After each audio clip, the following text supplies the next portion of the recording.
This video is brought to you by Raycon. Look alive, Raycon's within your walls, with your everyday earbuds, that is. It's the perfect gift for your loved one that you forgot to get a Valentine's Day gift for. I only judge you in secret. But don't fret, they're super affordable, starting at just half the price of other premium audio brands out there, without skimping on the quality. The everyday earbuds come with over 32-hour battery life, active noise cancellation to tune out all the noise, and there's a lot of noise this year so far.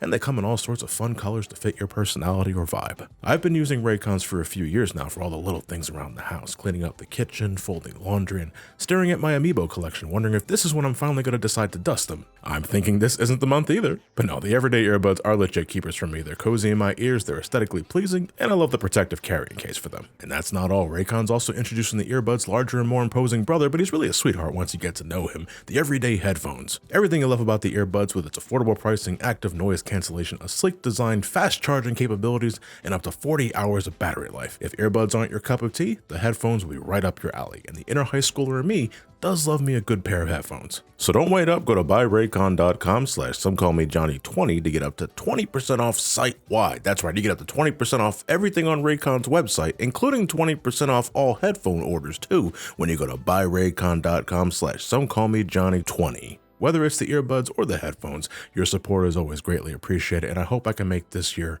worth your while. Without further ado, let's continue on with the show.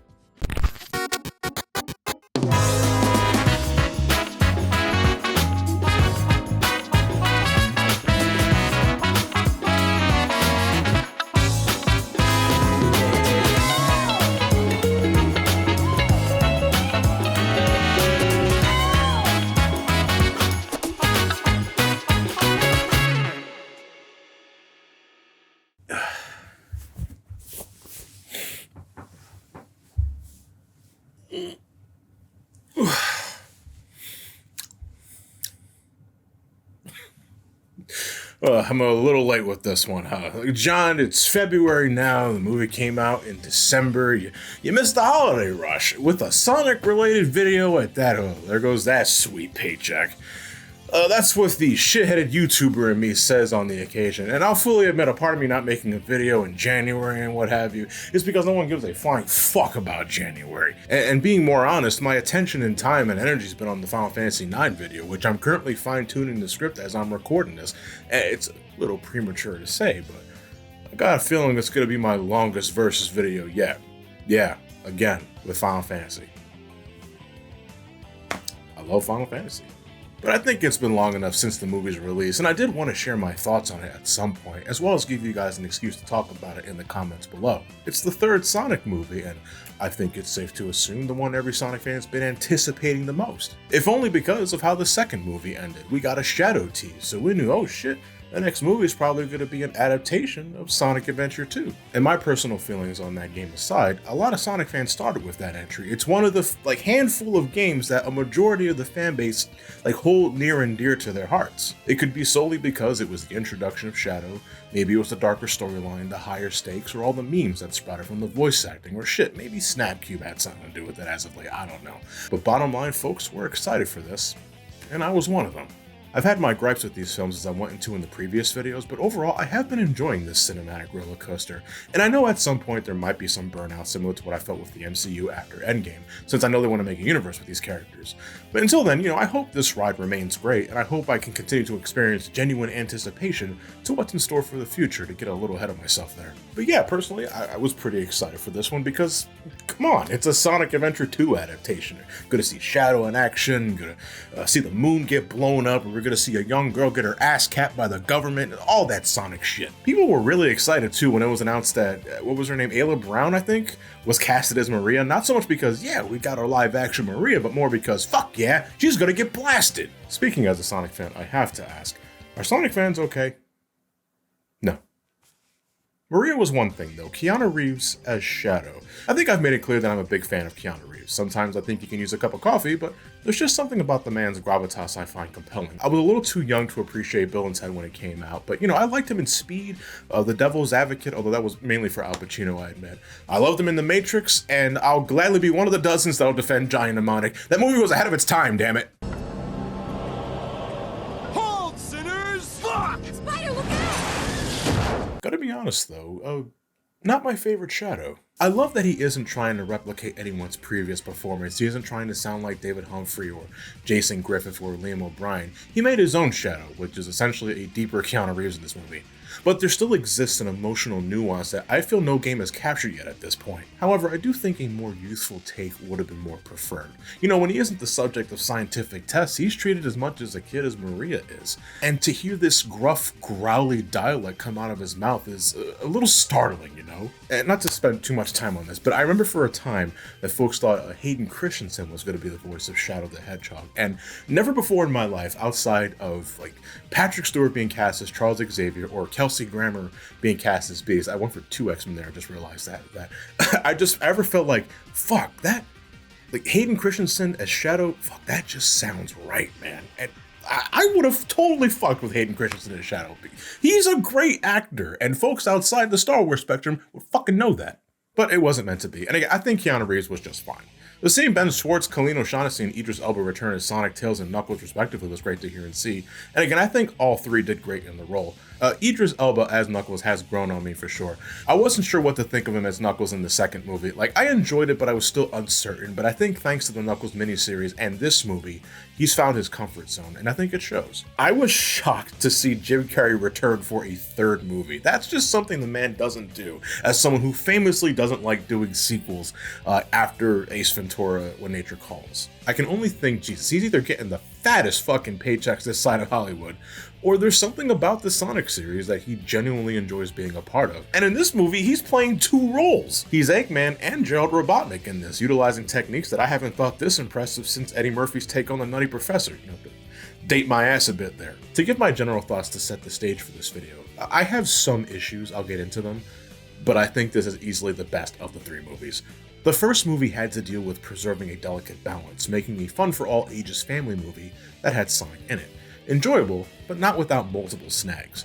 The second movie successfully built from that and made it more centralized on what we love about the Sonic series, but the balance was still lopsided. I'm sorry, I know the human dynamic and the wedding stuff has its fans, but I still think that stuff in Sonic 2 just bogged down the pace. This movie, however, I feel has managed to find that proper balance, that keen focus. Plot beats are well established early, the human roles are greatly diminished, but they serve a purpose other than generalized humor, and most importantly, this movie does not waste a lot of time. The pacing of this movie I find pretty damn good. This wasn't a movie with Sonic in it, this was a Sonic movie.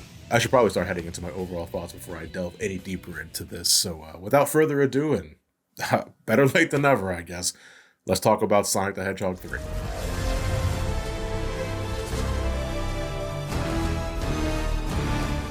Far out in the treacherous oceans of Tokyo Bay, Japan. Fuck, wait, I just realized I never played that Tokyo level for Shadow Generations, didn't I? The one that was released to tie into this movie? One moment. This is the ultimate power. Yep. It was okay. Anyway, we see a bunch of gun agents monitoring Shadow in stasis, but a third party has managed to hack into the base's computer and release Shadow from his long, dark slumber, making very short work of the security detail and blasting off to Japan's mainland in a manner I can finally see replacing that Giffelin car running towards the camera. Elsewhere, the Wachowskis are throwing Sonic a party celebrating the anniversary of him entering Earth. I think at one point during the cheers, I can hear Tails chanting Toga, and I'm like, wait, is that an Animal House reference? Like, someone should be checking Tails' media consumption because he is way too fucking young for that movie. Thank you, sir. May I have another? After some heart-to-heart between Sonic and Tom about making the right decisions in life, gun agents arrive to recruit Team Sonic to deal with their Shadow problem in Tokyo. Realizing it's been 50 years since he's been put to sleep, Shadow would rather be left alone in a way that reminds me of the story of Frankenstein's creature, which I find an interesting way of approaching the character. It immediately humanizes Shadow for the audience before the whole revenge subplot kicks in. But Sonic Heroes arrives in no time thanks to one of those fancy warp rings, and after a welcomed, albeit forced, Sonic Adventure 2 reference, Sonic and company leap off the chopper and engage directly with Shadow, and they get their asses beat.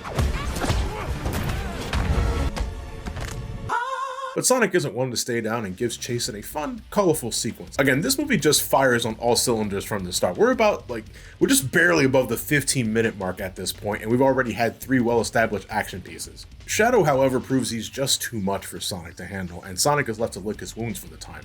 Tails suggests they regroup and think about their next course of action at the Chow Garden restaurant, a place apparently so popular Sonic Team still has no idea what to fucking do with it. So, fun fact, while I was in the middle of recording this, my partner decided to ambush me with a Valentine's Day gift. It's a Russell Stover chocolate set. You know what? To humor her, as my show of thanks, I think I'm going to have one of these. It's wrapped up in a shitload of plastic.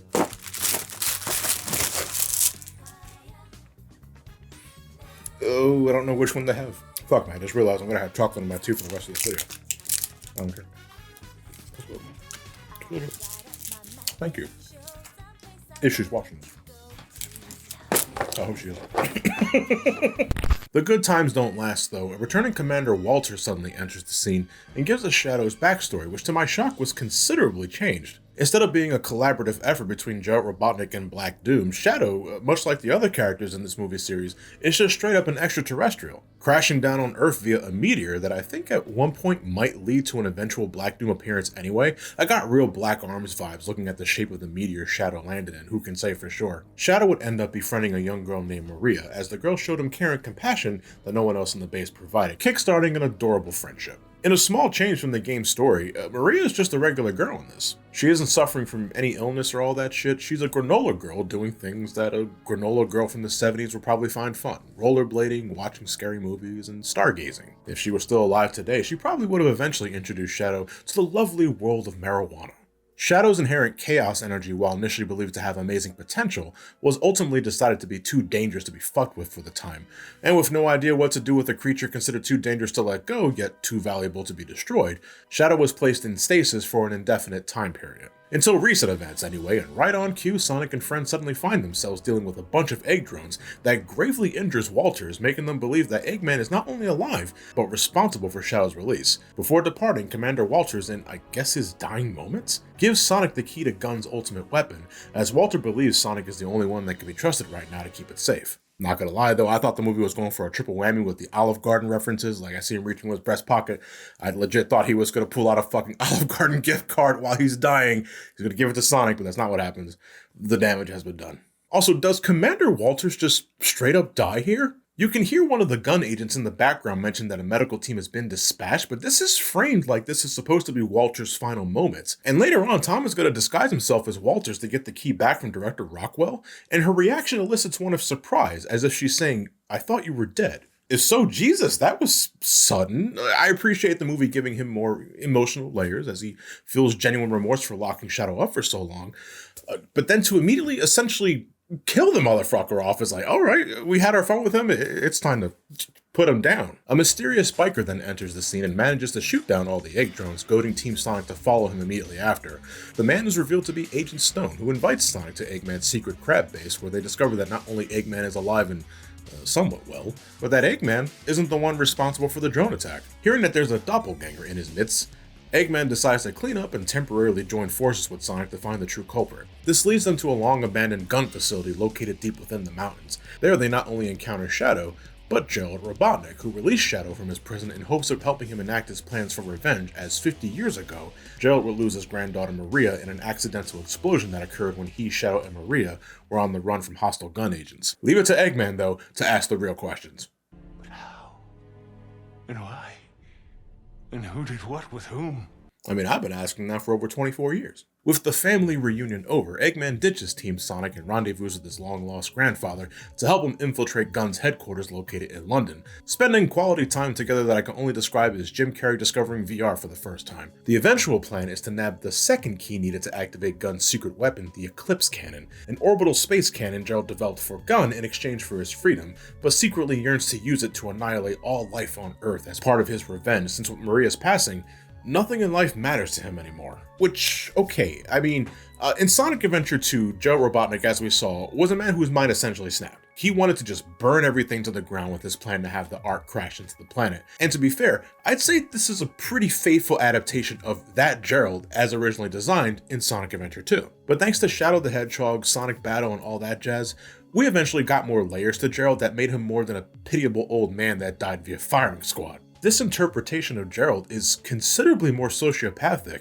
and a part of that, I believe, is because of Shadow's changed origins. Since Shadow isn't a creation of Gerald in this, there isn't a familial bond between him and Robotnik. In this movie, Shadow is merely a means to an end for Gerald. It's a very cold interpretation of the character, only showing some semblance of humanity in flashbacks, but the movie spends almost no time showing his relationship with Maria, and I think that was a mistake. Gerald Robotnik is someone you should pity at the end of the day, but I don't think the movie does that well enough within the context of its own narrative to make Gerald as interesting as he was in the games. I feel it, one, relies on Sonic fans using what we know from the games to pick up the slack, and two, diluting a character's backstory so that general audiences have a clear-cut bad guy they can root against. I'd love to hear what you thought about Gerald's interpretation in this, just try and keep it civil. Anyway, left for dead via a miniature black hole courtesy of Shadow, Team Sonic managed to escape their grisly fate and, together with the Wachowskis, form a plan to bypass Gun's security measures and grab the second key before the Eggmen do. Unfortunately, the Eggmen prove to be their intellectual match, managing to bypass Gun's lethal laser hallway, utilizing suits that bounce the lasers off their bodies that also conveniently never slices off their exposed heads. But I don't really care because I like the dancing sequence Eggman and Gerald have. It's basically Jim Carrey fornicating with himself, but it's entertaining as hell. But Eggman and Gerald don't have it too easy though, as director Rockwell of Gun anticipated their arrival and traps the two doctors in a gravity field, giving Team Sonic opportunity to crash the party and attempt to nab the key for themselves, but then they get trapped in the anti-gravity shenanigans, enforcing my personal belief that anti-gravity as a concept just needs to fucking die. Well, you see that, Tails and Maddie almost got fucking shish kebab from the rebar, and people like this gimmick. Though Tom manages to trick Rockwell into giving him the key, he's then suddenly in the sights of Shadow, who mistakes Tom for Commander Walters and grievously harms Donut Lord, taking the second key for himself. And after taking care of the remaining guards with both keys in their possession, the Eclipse Cannon is activated, supercharged with Shadow's chaos energy, with the Eggman looming above, large and in charge. Enraged over Tom's injury, Sonic demands Knuckles show him to the Master Emerald to go supersonic, with Knuckles eventually caving in, but not without warning Sonic that his heart is not in the right place and that he should not give in to his vengeful feelings. This is actually one of my favorite scenes. The movie has already shown that these characters have grown alongside the audiences throughout these adventures that they've been having, but it's here where I think it's the most emphasized. To use Knuckles as an example here, we all know that Knuckles is hot-headed and kind of on the dumb side, but when it comes to his duty and protecting the ones he cares about, the dude is no nonsense and to the point, and I love that the movie highlights that. He's still the goofy muscle of the group, but he has matured. He's the Piccolo of the team, and he wants to make sure Sonic is aware of the dark path he's attempting to take. But then it turns out Knuckles left the Master Emerald with Wade Whipple of all people, and I'm like, oh fuck that, he's still an idiot. But Sonic doesn't have it with Wade's antics. He saw the Knuckles miniseries, he ain't got time for that shit. So Sonic takes the Chaos Emeralds within to achieve super status once more, and immediately sets off for the Eclipse Cannon, clashing with Shadow that turns into a super showdown when Shadow also manages to absorb the Emerald's energies to become super himself, something that got spoiled for me and many others through a McDonald's toy promotion. I mean, it was a safe bet that Super Shadow was going to be in the movie, but I find it funny that, McDonald's fucked around with another Sonic 3. Time is a flat circle, Jesus Christ. However, the bad blood between Sonic and Shadow doesn't last forever, as Sonic, remembering his conversations with Tom and Knuckles, realizes that his anger is making him something he's not, and Shadow, upon gazing at the stars as they chill out in the vacuum of space, is reminded of Maria. The two share a bonding moment through their pain of loss, with Sonic convincing Shadow that though Maria is gone, his love for her will always remain. The two reconcile and decide to work together to stop the Eclipse Cannon, complete with Live and Learn from Sonic Adventure 2. It's the one thing folks wanted the most, and they did it. They gave us Live and Learn, used to beautiful, cheesy effect. But seriously, the whole movie's really good with utilizing actual music from the games and incorporating it into the film's score. I know to some it doesn't sound like a big deal, but actually having Sonic music in a Sonic movie that isn't Green Hill Zone really makes the film come alive. My favorite being the use of Eggman's theme from Sonic 06 as the Eclipse Cannon rises from the ground and into outer space. My compliments to the sound team, they did great work here. Back to the story on board the Eclipse Cannon, Eggman learns of Gerald's apocalyptic plans, wanting to use the cannon to not only destroy Earth, but also take themselves out in the ensuing carnage. And though Eggman tries to convince Gerald that he still has him his family, Gerald, in one of the coldest lines in the movie, states that he's no Maria. Oof. Ow. But again, I think it would have been more effective if just a little more time was spent showing Gerald's relationship with Maria. Like, really dig that knife into the leg and then twist the fucking blade, you know what I mean? Eggman tries his best to stop Gerald from firing the cannon with some CGI work that, honestly, I think looks pretty hokey, But I can't help but laugh seeing Jim Carrey mug for the camera with giant hands, scorpion claws, and mantis wings. And I admit there is a bias there because I'm a humongous Jim Carrey fan. I've been so for the past few decades. But I do think this could have been better handled. It's still pretty fun. I guess there's only so many ways you can have two senior citizens fight to the death in a Sonic movie. Though Gerald gets the upper hand and attempts to send Eggman careening to his doom, Tails and Knuckles manage to save him in the nick of time, with Eggman delivering the coup de grace to his grandfather by ramming one of Sonic's superpowered quills up Gerald's ass, resulting in one of the most anticlimactic ends I've ever seen given to a Sonic character. Like, I laughed from the shock of it, like how sudden that man's life just fucking ends, and I still do, but holy shit, I think I prefer the firing squad. Despite Gerald's defeat, the Eclipse Cannon is still programmed to fire away, but the combined efforts of Super Sonic, Super Shadow, Eggman, Tails, and Knuckles manage to redirect the blast away from the planet, but not before taking a part of the moon as collateral.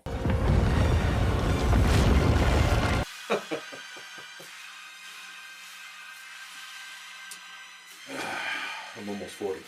Though the cannon stopped, the station's overloaded with chaos energy with its imminent explosion threatening to doom the planet. Eggman and Shadow, in an act of sacrifice, decide to stay behind and make sure the station is moved far away from the planet before it explodes, but not before Eggman lets Agent Stone that he truly was his only friend, giving Stone the affirmation he's wanted for years. They definitely had sex. The Eclipse Cannon explodes and the planet is saved, with Agent Stone saying his goodbyes to Eggman, and Team Sonic reuniting with their family and having one more friendly race. However, Sonic ends up getting a little lost in the sauce and ends up in the outskirts of New York, where he not only runs into his metallic doppelganger, Metal Sonic, several Metal Sonics at that, he's saved at the last minute by the sudden appearance of Amy Rose, and the post-credits revealed, to the shock of no one, I'm sure, that Shadow is still very much alive. But where does the series go from here? Who can really say? Now, obviously, with the inclusion of both Metal Sonic and Amy Rose together at the same time harkens back to their debut game, Sonic CD. So I'm expecting time travel to play a big part in the next, movie storyline. Maybe Metal Sonic and this version of Amy hail from a bad future, and Sonic needs to fix shit up in the past to make things right, a la Terminator. That's what I'm expecting. I'm expecting Sonic's version of the classic Terminator storyline. I also think we might be seeing Black Doom sooner rather than later, if anything that gives Shadow something to do. So my crackpot theory is that the energy beam from the Eclipse Cannon, the one that just missed Earth, is going to somehow attract the attention of the Black Arms. Maybe it wipes out a part of their base and they want revenge, or maybe they see that and they take an interest in Earth after realizing they have that kind of power and realizing one of their own has somehow ended up there. I don't want to get too caught up in the thinking about potential who's and the whats, but overall, this movie, Sonic 3, was a very enjoyable time. I wouldn't call it absolute cinema, like a lot of my friends and other Sonic fans have been telling me with this overused meme. I know it's all in good fun, but fuck, I saw this image everywhere. I'm sorry to be the stick in the mud, but I did not find this absolute cinema, but I still very much enjoyed my time with it. It was an enjoyable ride, managing to carefully balance a consistent tone with a great blend of action, drama, and levity. And I really want to emphasize that last bit. This movie has great comedic bits. Everything from Jim Carrey as both Eggman and Gerald is simply wonderful to see. The chemistry between Sonic, Tails, and Knuckles is believable and heartwarming, and Shadow, of all characters, gets one of my favorite lines to ever leave the Hedgehog's mouth. Got fresh avocados in the crab. We'll make guac. Revenge guac. Come on, man, that shit is hilarious. As Sonic 2 built upon the strengths of Sonic 1, Sonic 3 not only repeats that refining process, but also completely removes the more troublesome aspects that not everyone found enjoyable previously. And I know to some, the human stuff is just as important as the Sonic stuff. It's part of the movie series' identity. These are adaptations at the end of the day, not one-to-one retellings of their source material. And I don't necessarily disagree with that. Outside of Jim Carrey's Eggman, I've also genuinely enjoyed Lee Majdu's performance as Agent Stone, and he gets some great scenes with the main cast. But the other guys, in my eyes, weren't very interesting. Shit, it was the fucking pits in the Knuckles miniseries. Like, I know Wade Whipple's mimetic status has made him the exception to this, I'll give you that, and in that aspect, there's something to appreciate about Wade, to use him as an example, but at the end of the day, I'm glad the human element was de-emphasized in favor of a more concise story, giving more focus and time on the characters folks, actually give a shit about. Is it perfect? Of course not. I'd argue characters like Director Rockwell are undercooked. Like, she reeks of a character with ulterior motives that will likely be fleshed out in a future movie or spin-off. Hell, maybe she'll be the vehicle that leads to a Rouge the Bat appearance, but in this movie, she's sidelined hard in an almost distracting way. Besides that, Sonic 3 is streamlined, fast-paced, and most importantly, a lot of fun, and you should watch it if you haven't already. And I think around this time, most of, if not all of you that watch this channel have probably already watched the movie. And again, I'm just very late to the punch with this one. Yeah, it was a little unprofessional.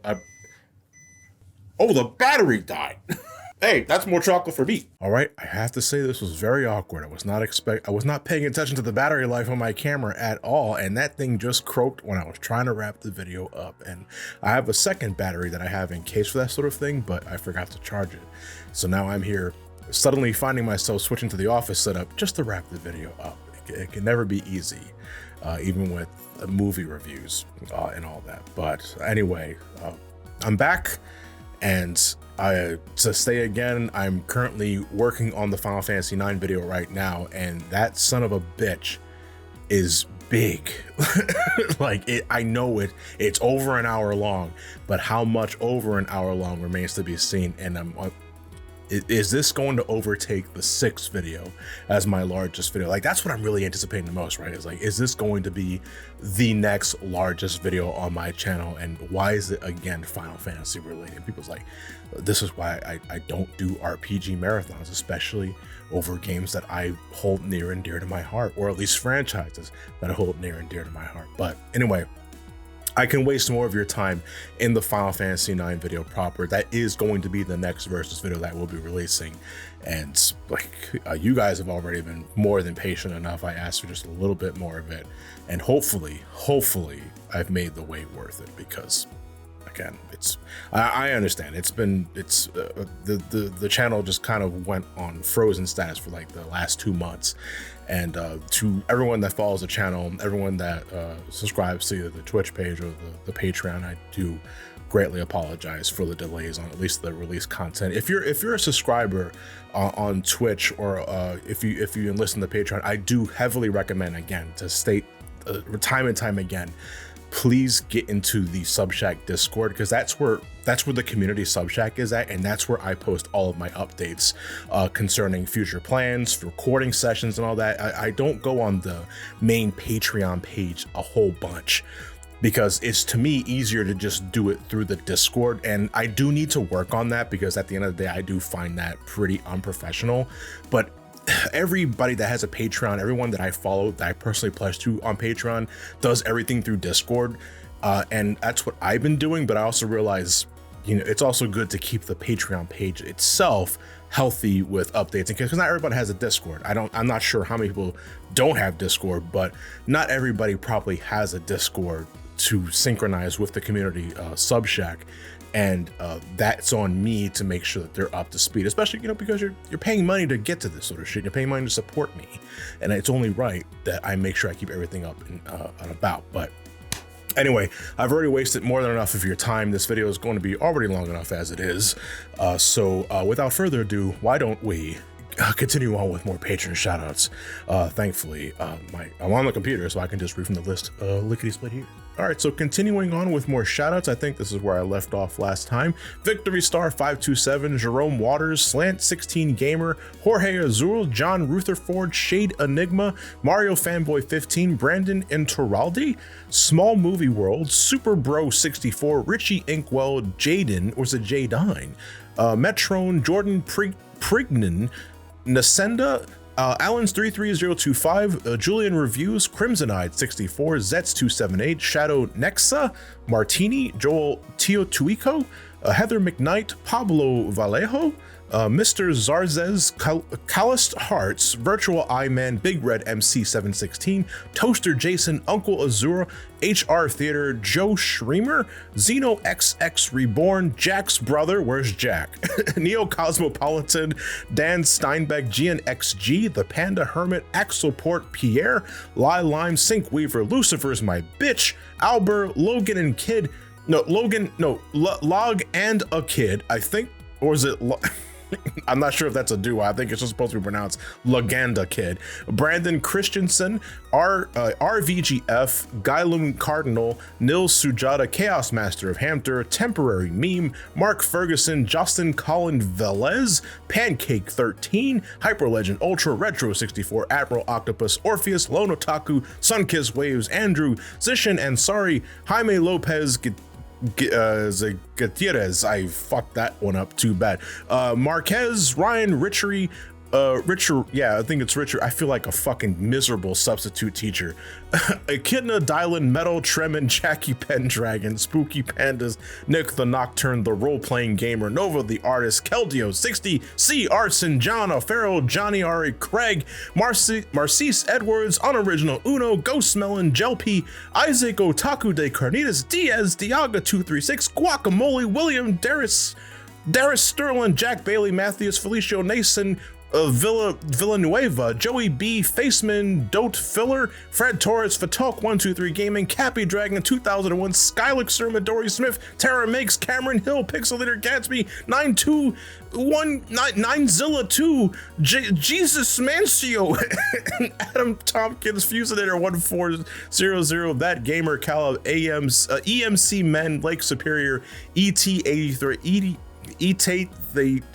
ET83T8, or I'm probably supposed to pronounce that as an actual word, but I just see letters and numbers. TK the Ink Boy, QAnu 1997, Timu Kalasto, Podunku, Shadow Talks, Mr. Roche, Joe Geo, Seamus McAaron, Darren Young, and finally for today, the Loyal Paladin. That was a lot of shout outs, but to be fair, it's been a while. So I'm going to throw on a fuckload of shout outs for this and the next video, especially. Hell, the Final Fantasy IX video might even have more Patron shout outs because I got to make up for lost time. But all right, we're done here for today, folks. I will catch you guys in the next video.